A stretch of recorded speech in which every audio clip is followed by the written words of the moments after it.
அஸ்ஸலாமு அலைக்கும். ஹெல்தியான இந்த உருண்டையை நான் எப்படி செஞ்சேன்னு பார்க்கலாம் வாங்க. டெய்லி ஒன்று சாப்பிட்டா போதுங்க. அதுக்கு நான் 3/4 கிலோ பேரிச்சம்பழம் எடுத்திருக்கேன்.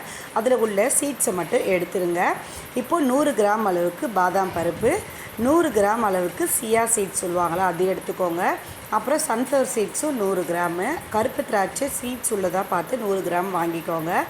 அப்புறம் பம்பிங் சீட்ஸ் 100 கிராமு, முந்திரி பருப்பு 100 கிராமு, அத்திப்பழம் 100 கிராம் எடுத்துக்கோங்க. அப்புறம் மல்லாட்டப்பருப்பு, வறுத்த மல்லாட்டப்பருப்பு புடச்சி ஒரு 100 கிராம் எடுத்துக்கோங்க. அக்யூரேட்டு ஒரு 100 கிராம் எடுத்துக்கோங்க. பிஸ்தா என்கிட்ட காலியாகிடுச்சு, நீங்கள் பிஸ்தா எள்ளு எல்லாமே சேர்த்துக்கலாம் இருந்துச்சுன்னா. இப்போது நம்ம பாதாம் பருப்பு எல்லாத்தையுமே ஒரு அளவுக்கு லைட்டாக ஹீட்டில் வறுத்து எடுத்துக்கோங்க.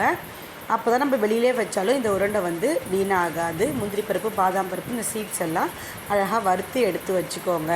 அப்புறம் அத்திப்பழம், கருப்பு திராட்சை இதெல்லாம் நம்ம டைரெக்டாக அப்படியே சேர்த்துக்கலாம். இதில் அவ்வளோ சத்து இருக்குங்க. நம்ம ஹவுஸ் ஒய்ஃப்லேருந்து பெரியவங்கலேருந்து சின்னவங்க வரைக்கும் எல்லா நட்ஸுமே நம்ம ஒரே வழியாக சாப்பிட முடியாது. இந்த மாதிரி பால்ஸ் பிடிச்சி வச்சுக்கிட்டா நம்ம டெய்லி ஒரு உருண்டை சாப்பிட்டாவே போதுங்க. இப்போ எல்லாத்தையும் மிக்ஸ் பண்ணிவிட்டு அதை ஒரு மிக்ஸி ஜாரில் சேர்த்து இது கூட நீங்கள் பேரிச்சம்பழம் போட்டு அரைச்சி எடுத்துக்கோங்க. இதே மாதிரி நட்ஸ் போட்டு ஒரு உருண்டை நான் ஏற்கனவே நம்ம சேனலில் போட்டிருப்பேன்.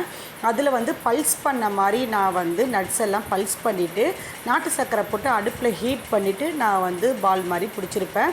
இதை நீங்கள் அப்படிலாம் எதுவுமே செய்ய தேவையில்லை. கொஞ்சம் நல்ல மையை அரைச்சிட்டா போதும். பேரிச்சம்பழத்தோட சூப்பராக நம்மளுக்கு உருண்டை பிடிக்கிறதுக்கு வந்துடும். உங்களுக்கு எந்த சைஸ் வேணுமோ நீங்கள் அந்த சைஸ்க்கு பிடிச்சி வச்சுக்கோங்க. நம்மளுக்கு இந்த சைஸ்லேயே ஒரு நாளைக்கு ஒன்று சாப்பிட்டா போதும் அப்படின்னு சொல்லிட்டு பிடிச்சிட்டு நல்லா க்ளீனான ஒரு பவுலில் நீங்கள் போட்டு மூடி வச்சுக்கோங்க. இதை விட ஹெல்த்தியான ஒரு ரெசிபியே நம்ம சொல்லவே முடியாது. குழந்தைகள்லேருந்து பெரியவங்க வரைக்கும் இதை சாப்பிட்லாம்.